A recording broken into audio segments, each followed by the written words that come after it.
జగన్మోహన్ రెడ్డి పగటి కళ్ళకు అంటున్నారేమో. మీ పగటి కళ్ళు చాలా సాగో. దయచేసి గుర్తుపెట్టుకోండి, ఇవాళ రాష్ట్రంలో మీరు రాకముందే అరాచకం సృష్టిస్తున్నారంటే మీరు వస్తే ఏ విధంగా ఉంటుందో ప్రజలు భయప్రాంతులు అవుతున్నారు. పక్కనున్న తెలంగాణ ముఖ్యమంత్రిని చేతిలో పెట్టుకొని అక్కడ ఉన్నటువంటి ఆస్తుల మీద దాడులు చేపిస్తారు. రేపు ఏదో రకంగా మీరు వస్తే ఇక్కడ పేద ప్రజల ఆస్తుల దగ్గర నుంచి నీ నాని ఎవరిది ఉండవు మొత్తం కూడా కబ్జా చేయడమే మీ లక్ష్యంగా పెట్టుకుంటారని ప్రతి ఒక్క ఓటర్ కూడా ఏప్రిల్ 11 ఎప్పుడు వస్తుంది, ఈ జగన్మోహన్ రెడ్డికి ఎప్పుడు బుద్ధి చెబుతాం, ఈ మోడీకి ఎప్పుడు బుద్ధి చెబుతాం, పక్కన ఉన్నటువంటి కేసీఆర్ ఆడమన్నట్టు ఆడుతున్నటువంటి జగన్మోహన్ రెడ్డికి బుద్ధి చెప్పాలని ప్రజలందరూ కూడా రెడీగా ఉన్నారు. ఈ డిప్రెషన్లో మీరేం చేస్తున్నారో మీకు తెలియకుండా ప్రవర్తిస్తున్నారు. మొన్నటి వరకు ఉగ్ర నరసింహారెడ్డికి హాస్పిటల్ ఉందని తెలీదా? ఉగ్ర నరసింహారెడ్డి మీద దాడి చేయడం మొన్నటి వరకు తెలీదా? ఆయన పార్టీలో చేరి 15 రోజులు పార్టీ టికెట్ మీద పోటీ చేస్తున్నాడు. ఇప్పుడు చేస్తారా మీరు దాడులు? అంత ముందే చేయొచ్చుగా. ఈ క్లియర్ కట్గా ప్రజలకు తెలుస్తుంది. మాగుంట శ్రీనివాసరెడ్డి తెలుగుదేశం పార్టీలో ఉన్నప్పుడు దాడులు చేశారు. ఆ దాడుల వివరాలు ఏంటి చెప్పండి, ఈరోజు చెప్పండి. మాగుంట శ్రీనివాసరెడ్డి తెలుగుదేశం పార్టీలో ఉన్నప్పుడు చేసినటువంటి దాడుల యొక్క వివరాలు ఈరోజు వైసీపీలో పోటీ చేస్తున్నాడు. మీరు నిజాయితీగా దర్యాప్తు చేస్తే ఈరోజు మీరు మాగుంట శ్రీనివాసరెడ్డి మీద మీరు జరిపినటువంటి దాడిలో ఏం దొరికింది, ఆ దర్యాప్తు వివరాలు ఏమున్నాయో ప్రజలకు తెలపండి.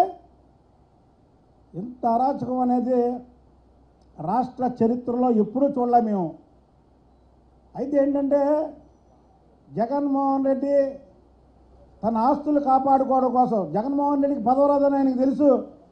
ఆయన ముఖ్యమంత్రి కాదు కదా, వచ్చేసారి ప్రతిపక్ష నాయకుడు అవడానికి కూడా ఆయనకు తెలుసు. ఆయన కేవలం అతని ఆస్తులు కాపాడుకోవడానికి కేసీఆర్తోనూ, అతని కేసులు మాఫీ చేయించుకోవడానికి నరేంద్ర మోడీతోనూ లాలూచీపడి ఈ రాష్ట్ర ప్రయోజనాలు ఢిల్లీ దగ్గరనో తెలంగాణలో తాకట్టు పెట్టిన గనుడు ఎవరయ్యా అంటే వైఎస్ జగన్మోహన్ రెడ్డి. అయ్యా జగన్మోహన్ రెడ్డి గారు మొన్నటి వరకు సొందుల్లో గొంతుల్లో తిరిగారు, గ్రాఫిక్స్తో చూపించారు మీ జనాలను ఎలాగొస్తున్నారో. 2 రోజులు బట్టి చంద్రబాబు నాయుడు గారు ఆయన కూడా రోడ్ షోలు చేస్తున్నారు. చూసారా జనం? చంద్రబాబు నాయుడు గారు బ్రహ్మరథం పడుతున్నారు చూసారా?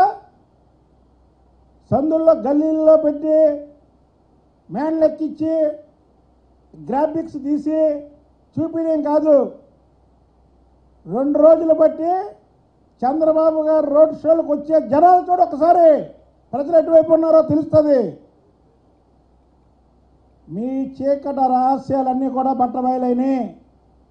జగన్మోహన్ రెడ్డి ఎంత నీచానికైనా దిగజారుతాడు, ఆయన ఎంత నీచానికైనా దిగజారుతాడని దానికి నిదర్శనం ఏంటయ్యా అంటే ఈరోజు సాక్షాత్తు తన బాబాయ్ అయినటువంటి వైఎస్ వివేకానందరెడ్డి కుటుంబాన్ని కూడా బెదిరించి మీడియా ముందు అసత్యాలు మాట్లాడేటివే జగన్మోహన్ రెడ్డి నీచమైనటువంటి మనస్తత్వం బయటపడిందని తెలియజేయడమే కాకుండా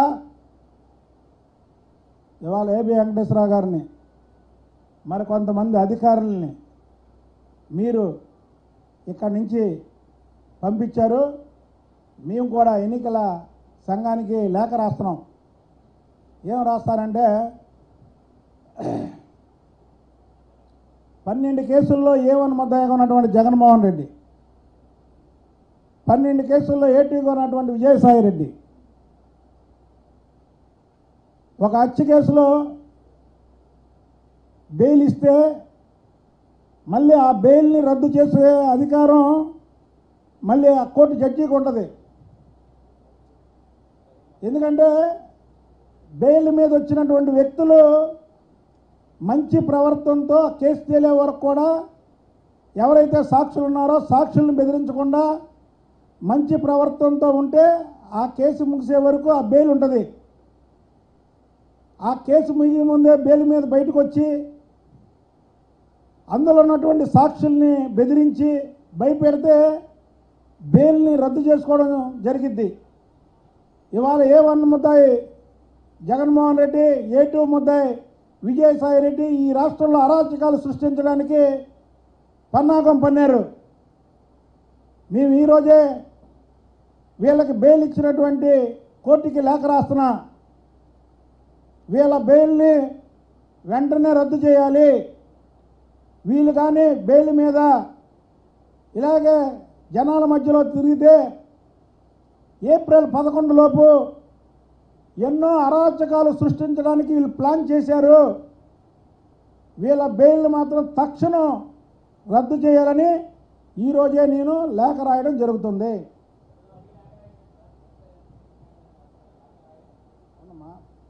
లేఖ ద్వారానే పిటిషన్ తీసుకోవచ్చు. లేఖ ద్వారానే పిటిషన్. ఎందుకంటే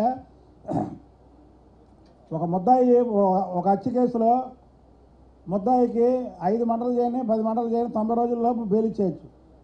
కానీ వీళ్ళు బయటకు వచ్చిన తర్వాత మంచి ప్రవర్తనతో ఉండాలి. అందులో ఉన్నటువంటి సాక్షులను కానీ ఇతరులను కానీ బెదిరిస్తే ఆ బెయిల్ రద్దు చేసేస్తారు. కాబట్టి వీళ్ళు బెయిల్ మీద వచ్చి ఇలాంటి అరాచకాలు సృష్టించి ఇన్ని కేసుల్లో ముద్దాయిలయ్యండి ఆఖరికి పోలీసులను కూడా ఎదిరించే స్థాయికి వీళ్ళు వచ్చారంటే ఇక వీళ్ళు మామూలు మనుషులు. ఇప్పుడు మనం ఎవరైనా భయపడేది ఎవరికైనా భయపడతామంటే పోలీసులకు భయపడతాం. పోలీసు వ్యవస్థ అంటే వాళ్ళు వేసుకున్నటువంటి డ్రెస్సు, వాళ్ళు వేసుకున్నటువంటి వాళ్ళకు ఉన్నటువంటి అధికారాలను బట్టి మనం తప్పు చేస్తే వాళ్ళకి భయపడతాం. వీళ్ళు ఇన్ని తప్పులు చేసి ఆఖరికి పోలీసుల మీద ఛాలెంజ్ చేస్తూ పోలీసులనే అసలు లెక్కలేని ధనంగా మాట్లాడుతూ పోలీసుల మీద దాడులు చేసే విధంగా వీళ్ళు ఉన్నారంటే రేపు ప్రజలకు రక్షణ ఎక్కడ ఉంటుంది? వీళ్ళు ప్రజల్లో అరాచకాలు సృష్టించడానికి చేస్తున్నారు. అవసరమైతే మీరు చెప్పినట్టు పిటిషన్ కూడా వేస్తామని తెలియజేస్తున్నా. కేంద్ర నేను కేంద్ర ఎన్నికల సంఘానికి రాష్ట్రాలు దీని మీద లేక. ఎందుకంటే కేంద్ర ఎన్నికల సంఘం దేని మీదన్నా అథారిటీ ఉంటుంది. ఇవాళ